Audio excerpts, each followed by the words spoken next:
All right, guys, I'm back in the garage. Got the truck in here. So my last video, I was talking about issues with my starter, how I couldn't get to work, and how if I banged on it, it could work. Still haven't really figured that out. I took the starter out, tested it. It, spun up like it should, stuck out like it should.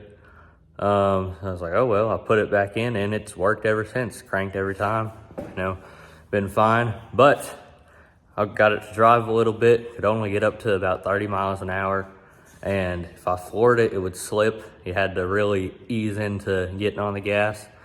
So I think I have some transmission issues.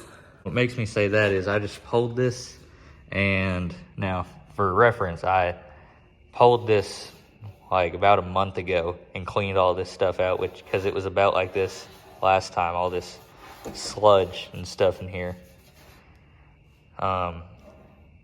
And I haven't even driven it probably a mile, maybe a mile, and it's gone back to all this black stuff in here. All right, so back under the truck, we've got a drip pan here catching everything. This is what you see underneath the, the cover I just took off that I was showing y'all. This here's the filter, so I just need to unscrew that. Oh, didn't realize how loose that would be. I was expecting to have to go get a wrench. And I'm not too sure where this O-ring is that I'm looking for, but I'll just, oh yeah, just a bit more coming out. Don't worry, Dad, I'm catching it. For most of it. And this should pull, yeah, there we go. Pulls, oh, nope.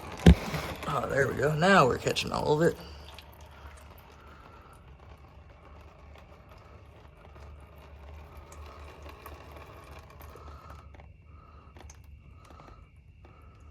Oh yeah, some more of that sludge, that goodness, all the my transmission getting burnt up.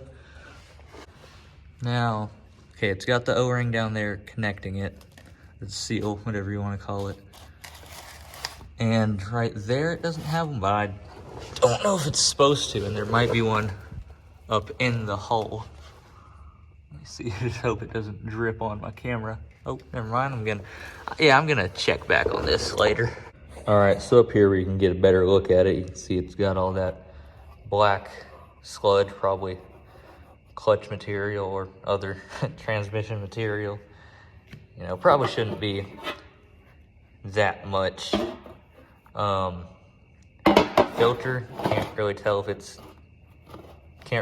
it's that dirty.